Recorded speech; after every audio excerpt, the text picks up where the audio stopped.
सर्व स्वामी भक्तांचे यूट्यूब चॅनलमध्ये स्वागत। श्री स्वामी समर्थ। आज आपण श्री स्वामी समर्थांचा एक अनुभव ऐकणार आहोत। सर्व स्वामी भक्तांनी लक्षपूर्वक कथा व्यवस्थित ऐका, शेवटपर्यंत कथा ऐका। जय जय श्री स्वामी समर्थ।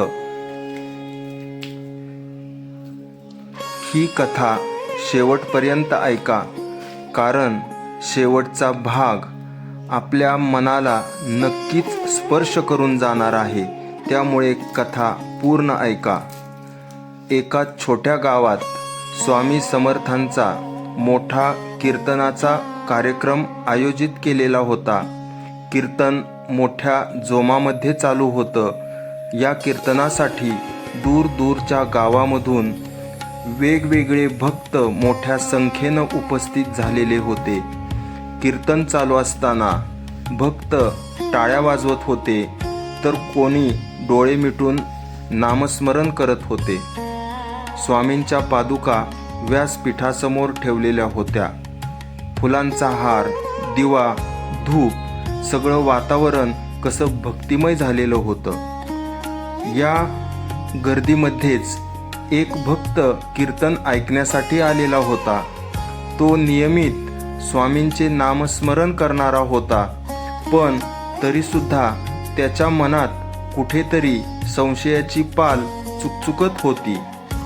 तो भक्त मनात म्हणाला, सगळे म्हणतात स्वामी समर्थ चमत्कार करतात, पण खरंच असं काही होतं का?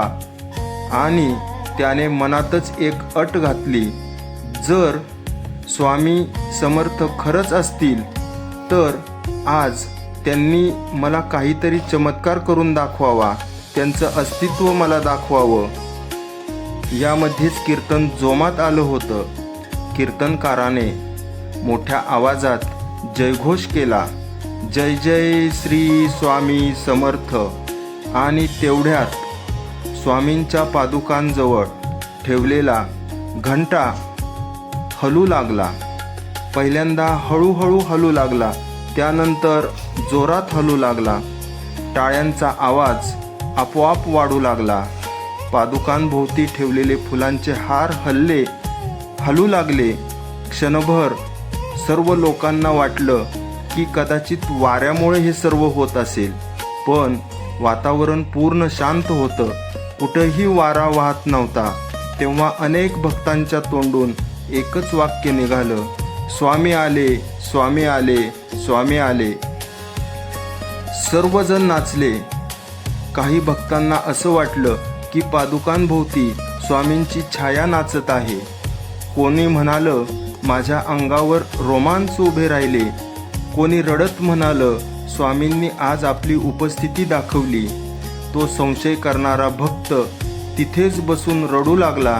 त्याचे हात जोडले गेले, त्याच्या डोळ्यातून अश्रू वाहू लागले।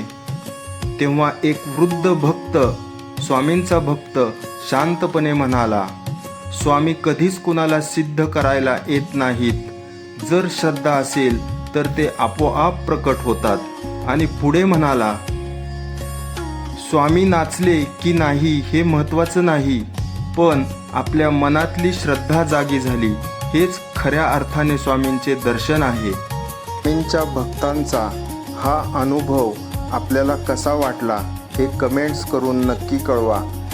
श्री स्वामी समर्थ।